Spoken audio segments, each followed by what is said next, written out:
నమస్తే, welcome to our channel. నేను పద్మిని. ప్రస్తుతంతో పాటు ప్రముఖ ఆధ్యాత్మికవేత్త, వాస్తు జ్యోతిష పండితులు తనిష్క గారు మనతో పాటు ఉన్నారు. మాట్లాడదాం. తనిష్క గారు నమస్తే అండి. నమస్తే అమ్మా. బాగున్నారా మేడం? బాగున్నాం. ఒక క్లయింట్ సిద్ధంగా ఉన్నారు వారి ఎక్స్పీరియన్స్ ని మనతో పంచుకోవడానికి. తప్పకుండా. కాల్ చేయమంటారా మేడం? ఓకే. హలో. హలో, నమస్తే అండి. నమస్తే అండి. నేను పద్మిని మాట్లాడుతున్నాను, రెడ్ టీవీ నుంచి.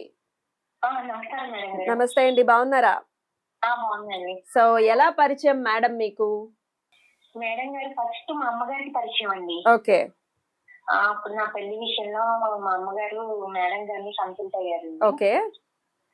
అప్పుడు నా పెళ్లి విషయం ఎన్నాళ్ల క్రితం? ఇది 2013లో జరిగింది. అబ్బో, చాలా రోజులు అయిపోయి, చాలా ఏళ్ళు అయిపోయింది. Okay okay okay. మాకు ఇప్పుడు స్టిల్ ఈ మంత్ వరకు మాకు ఆవిడకి జర్నీ ఉందండి. ఇంకెప్పటికీ కూడా ఉంటుంది, లైఫ్ లాంగ్ ఉంటుంది. నేను బాగా శివుని నమ్ముతానండి. నేను ఎంత శివుని నమ్ముతానో మేడం ని నేను అంతగా నమ్ముతాను. So beautiful. మా లైఫ్ లో ఒక యూటర్న్ వచ్చిందంటే అది మేడం గారి వల్ల అండి. సో బ్యూటిఫుల్ అండి, ఈశ్వరానుగ్రహం ఇది. నిజంగా నాకు ఒక మార్గం నిర్దేశం, ఇలా వెళ్ళాలి, నా సమస్యలకి పరిష్కారం చూపించేది శివుడి రూపంలో ఆవిడే అని అనుకుంటాను నేను. Right right. సో మరి మీరు ఏ సమస్యతో మరి మేడం ని ఇంకా ఇప్పుడు కాంటాక్ట్ లో ఉన్నారు అంటే ఏ సమస్యతో మేడం ని కాంటాక్ట్ చేస్తున్నారు? మా అమ్మగారి తర్వాత మేము నాకు మా హస్బెండ్ కి మాకు బిజినెస్ లో కొంచెం వచ్చినాయి మేడం. కొంచెం ఇబ్బందులు వస్తే మళ్ళీ నేను మేడం ని కన్సల్ట్ అయ్యానండి. ఓకే.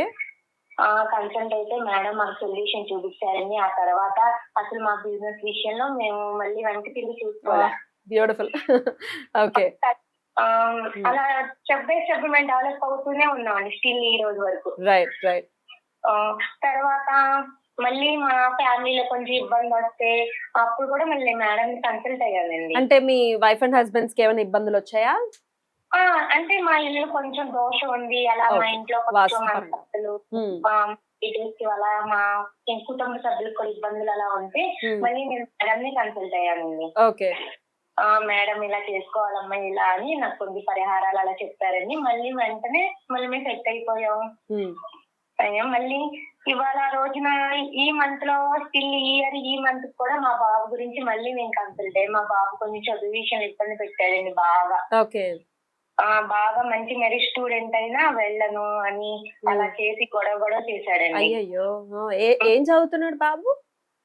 అంటే బాబుని మేము ఒక ఊరు నుంచి వేరే ఊరు తీసుకొచ్చామండి, కోచింగ్ కోసం అని ఉంచామండి ఇక్కడ. ఓకే. అయితే అంత భాషలే బాబు, సడన్ గా నేను వెళ్ళను, నాకు ఇక్కడ ఇష్టం లేదు, వెళ్ళిపోతాను, అసలు స్కూల్ అంటే చదువు అంటే ఎంత ఇష్టపడే పిల్లడు స్కూల్ అంటేనే వెళ్ళని అడ్డం తిరిగేశాడు. అలాంటి బాబు మళ్ళీ నాకు మళ్ళీ మేడమే గుర్తొచ్చారండి. ప్రతి సమస్యకి నేను మేడమే కన్సల్ట్ అవుతా, మేడం ద్వారానే సొల్యూషన్ తీసుకుంటాను. Right right. ఇప్పుడు బాబుకి ఆ సమస్య కూడా సాల్వ్ అయిపోయిందా? అయిపోయింది మేడం. మళ్ళీ కోచింగ్ వెళ్ళిపోతున్నాడు, స్టిల్ అక్కడ కూడా మంచి మెరిట్ చూపిస్తున్నాడు బాబు. Right right. Very good very good. Refer చేస్తుంటారా మేడం ని ఎవరికైనా మీరు? నేను రిఫర్ చేస్తామండి. మేము ఇలా ఉన్నామంటే ఇంకా మేడం గురించి చెప్పకుండా ఎలా ఉంటాం. ఆఫ్ కోర్స్, అదే. మేము ఎంత సక్సెస్ అయ్యామంటే మేడం వల్ల, అలా మేడం కి ఎలా చెప్పకుండా ఉంటాం. అంతే అంతే. చెప్తామండి. చాలా చాలా సంతోషం అండి. చాలా చాలా అంటే రకరకాల సమస్యలతో, సంసారం అంటేనే బోల్డ్ అని సమస్యలు ఉంటాయి. వాటి నుంచి మనం అనుభవించాల్సిన అవసరం లేదు. భగవంతుడు అనేవాడు ఉన్నాడు. రకరకాల భగవంతుడు అందించినటువంటి ఈ మార్గం ఏదైతే ఉందో, రెమెడియల్ మెజర్స్ అనుకోవచ్చు, ఏవైతే ఉన్నాయో వాటిని అనుసరించి ఒక సంతోషకరమైనటువంటి జీవితాన్ని మనం ఆస్వాదించవచ్చు. అందులో ఎటువంటి సందేహం లేదు. కాకపోతే కరెక్ట్ పర్సన్ దగ్గరికి వెళ్ళాలి, అంతే. మేడం అంటారు, మేడం మీరు నాకు ఇంత హెల్ప్ నేనేమి చేయలేదమ్మా, దేవుడే అన్ని చేయగలదు, దేవుడే చేస్తాడు, అది మనది ఏమీ లేదంటారు. చాలా సింపుల్ గా ఉంటారు మేడం, చూస్తుంటా కదా నేను కూడా. మనది ఏమి ఉండదమ్మా, దేవుడే చేస్తాడు, దేవుడే మనకి అంతా చేస్తాడు, ఏమి ఉండదంటారు మేడం. దైవం మానుష్య రూపేణ. అంతే మేడం, నేను నమ్ముతున్న శివుణ్ణి మేడంలో చూస్తాను. అంతే అంతే. చాలా చాలా సంతోషం. ఇలాగే ఎప్పటికీ మీరు సంతోషంగా ఉండాలని మనస్ఫూర్తిగా కోరుకుంటున్నాను. థ్యాంక్ యూ అండి. నమస్తే. ఇంత చక్కగా శివయ్యని మీ రూపంలో చూస్తుంది. అసలు ఆమె మొక్కిన అదే రోజు మన Hmm. పూజలు ఇచ్చినాము. సో ఆమె ఏ పూజ అయితే స్వామివారి శివుడి గురించి వాళ్ళు చేశారో Hmm. యాక్చువల్ ఆ 24 hours లో సంబంధం ఫిక్స్ అయింది ఆమెకు. బాబా అది ఆ మాట ఆ, అసలు వాళ్ళ అమ్మ చెప్పగానే చాలా సంతోషం. Hmm. నాకు మళ్ళీ ఏమైందంటే వీళ్ళు ఈ మాట అన్నారు. ఎందుకంటే వీళ్ళకి ఆ పూజలు చూడండి అంత ప్రాపర్ గా వాళ్ళు చేసేవాళ్ళు. వాళ్ళ అమ్మ ఒక్కొక్క విషయం కూడా కనుక్కొని వెళ్ళారు ఎట్లా చేయలేదని. తర్వాత వాళ్ళకి కొన్ని రెమెడీస్ వాళ్ళ ఇంటికి వెళ్ళింది. సో వాళ్ళ రెమెడీ బాక్స్ వచ్చిన తర్వాత ఆ ప్రొసీజర్ స్టార్ట్ చేశారు. వాళ్ళు ఎట్లయితే ఏ దేవుడిని నమ్ముకున్నారో ఆ దేవుడికి సంబంధించిన ప్రాసెస్ వెళ్ళింది వాళ్ళకి. సో అది చేయంగానే వాళ్ళకి రిజల్ట్ వచ్చింది. నెక్స్ట్ వాళ్ళ హస్బెండ్ గురించి 2019 లో చూపించుకున్నారు. Hmm. సో ఆయనకు వచ్చిందంటే తను కూడా కన్స్ట్రక్షన్ ఫీల్డ్ లో ఉంటారు. తను చాలా ప్రాబ్లం బిజినెస్ లో కొన్ని వేరే పర్సనల్ ఇష్యూస్ ఇట్లాంటివి చాలా ఫేస్ చేస్తున్నప్పుడు వాళ్ళు కన్సల్ట్ అయ్యారు. ఇప్పుడు చాలా డెవలప్మెంట్ అండి. ఆ బిజినెస్ చాలా మంచిగా ముందుకెళ్ళి చాలా బాగున్నారు. సో బిజినెస్ కి సంబంధించిన రెమెడీస్ కూడా చెప్తారు మీరు. చెప్తాము. Hmm. ఇప్పుడు రీసెంట్ గా ఆ బాబు గురించి తీసుకున్నారు. Hmm. అసలు తీసుకున్నది ఇప్పుడు జస్ట్ 1.5 month అయింది తనకు అక్కడ జాయిన్ చేయించి కోచింగ్ సెంటర్ లో. కానీ అసలు ఆ 1 month గా వెళ్ళట్లేదు. అసలు Hmm. చాలా ఇబ్బంది పెట్టేశాడు ఆయన. Hmm. అసలు ఎందుకు అట్లా ఆమె బాధలు అర్థమైంది. ప్రాబ్లం ఏంటి? యాక్చువల్లీ ఈయనకు వచ్చి జాతకం బాగుంది. Hmm. మీరు వింటే అసలు మనకే ఇట్లా అనిపిస్తుంది అంటే ఎక్కడ ప్రాబ్లం చూడండి. Hmm. దశ మంచిగా ఉంది, తర్వాత వాళ్ళకి గోచార రీతిగా మంచిగా ఉంది. Hmm. మరి? కానీ తనకు వెళ్ళిన టైం ప్రకారము తను ఏదైతే క్లాస్ జాయిన్ అయ్యారో అక్కడ తనకి నెగిటివ్ నంబర్ లో రోల్ నంబర్ వచ్చింది. ఆ, రోల్ నంబర్ కూడానా? అయ్యి బాబాయ్, అందుకే న్యూమరాలజీ కూడా నేను చూస్తాను న్యూమరాలజీ కదా. కూడా చూస్తారా? అవును. ఎందుకు జాతక రీతిగా న్యూమరాలజీ చూడడం చాలా అవసరం. Hmm. సో అందుకే న్యూమరాలజీ కోర్స్ అనేది మన జ్యోతిషం ఎంతదా చూసినా దీనికి రిలేటెడ్ గా ఆ నంబర్ కూడా పనిచేస్తుంది. చూడండి జాతకం బాగుందా, దశ బాగుంది, గోచారం బాగుంది, అన్ని మంచిగా ఉంది. Hmm. కానీ ఎక్కడ సమస్య? నాకు ఒకే డౌట్, ఈ 1.5 month లో ఎందుకు ఈయన సడన్ గా చేంజ్ అయ్యారు? నేను కొన్ని విషయాలు ఆమెని డౌట్ అడిగాను. ఒకటి, ఈ 1.5 month లో ఎవరైనా చాలా దగ్గర వాళ్ళు చనిపోయారు. ఎందుకంటే నెగిటివ్ ఎఫెక్ట్ ఉంటే వాళ్ళు ఎవరైనా పితృదోషం ఉంటే కూడా ఆ బాబుకి అట్లా వస్తుంది. Hmm. సరే అది లేవు అని చెప్పారు. లేదు వేరే ఏమనో ఎవరితో గొడవలు ఏమైనా జరిగినాయా, పక్కన చుట్టుపక్కల ఎవరితోనో ఏదైనా ప్రాబ్లం అయిందంటే అట్లా కూడా ఏం లేవని.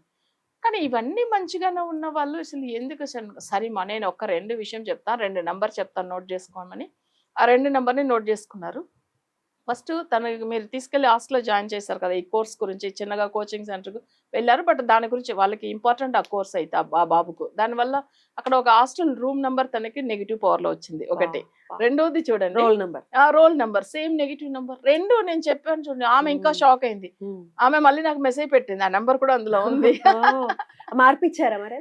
మళ్ళీ అసలు ఇంకొక విషయం చూడండి, వీళ్ళు ఏం మిరాకిల్ అంటే ఇవాళ వాళ్ళ అంటే ఈమె మాట్లాడుతున్నప్పుడు ఒక మాట అన్నారు, మేడం అప్పుడు 4 వచ్చింది నెగిటివ్ నెంబర్ వచ్చింది బాబుకి, అవి రోల్ నెంబరు. ఇప్పుడు 34 వచ్చిందండి అసలు రిజిస్టర్ లో. అది ఏం అర్థం కాలే పూజ అయిన తర్వాత అని ఆమె షాక్ అవుతుంది. అసలు నిజంగా నేను అదే అన్నాను, అది ఎట్లా పూజ అయిన తర్వాత అవి ఎట్లా చేంజ్ అయ్యాయి? దేవుడికే తెలియాలండి ఇవన్నీ. అదే అన్నాను నేను, దేవుడికే సంబంధం ఇది. అయితే ఈ పూజలు అయిన వెంటనే ఎలా చేంజ్ అయింది? భగవంతుడు అనుకుంటే ఏమైనా చేస్తాడు కదా. అందుకే న్యూమరాలజీ కూడా చూడాలి. న్యూమరాలజీ అంత ఇంపాక్ట్ చూపిస్తుంది కంపల్సరీ మా. ఎందుకంటే ప్రతి ఒక్క నంబర్ కి సంబంధించి ఒక గ్రహం ఉంటుంది. సో అలా ఉన్నప్పుడు మాందికి ఈక్వల్ గా ఉండేవాళ్ళు మామూలుగా శనిని రాహుని, ఈ 2 నెంబర్ కూడా వాళ్ళకి అనుకోకుండా వస్తే ప్రాబ్లం. ఆయనకి జాతకంలో బుధుడు మాంది ఆ బాబుకు. సో అది తన రూమ్ నెంబర్ వచ్చి 5 అయిపోయింది. సో అప్పుడు ఏమైతుంది, 2ను ఒక్కసారి నెగిటివ్ వచ్చి ఉన్నప్పుడు అసలు జాయిన్ చేయించినప్పుడు ఆయననే తీసుకెళ్ళమన్నాడు. అసలు ఆ కోర్స్ నాకు కావాలని ఇష్టపడి తీసుకుండు. అన్ని వెళ్ళినప్పుడు ఇది ఏంది అసలు వాళ్ళకి అర్థమే కాలేదు. కానీ చేంజ్ అయిపోయింది. పోన్లేండి, సంతోషంగా ఉంది. అంటే ప్రాబ్లం ఉంది అని ఎలాగో తెలుస్తుంది, అది ఎలాగో మనల్ని టాన్ చేస్తూనే ఉంటుంది, ఇబ్బంది పెడుతూనే ఉంటుంది. కానీ సొల్యూషన్ పట్టుకోవటమే అసలు సమస్య. అవును, సొల్యూషన్ వచ్చేసింది, సంతోషంగా ఉన్నారు. చాలా చాలా బ్యూటిఫుల్ మేడం. మీ సరస్వతి ఏదైతే ఉందో, భగవంతుడి అనుగ్రహం ఏదైతే ఉందో అది ఎప్పటికీ అలాగే ఉండాలి. ఎంతో మంది ఇట్లా సఫర్ అవుతున్నారు, మీ దగ్గరకు వచ్చిన వాళ్ళు డెఫినెట్ గా బాగై వాళ్ళు సంతోషకరమైనటువంటి జీవితాన్ని ఆస్వాదించాలని మనస్ఫూర్తిగా కోరుకుంటూ కృతజ్ఞతలు మేడం. తప్పకుండా. నమస్తే. నమస్తే.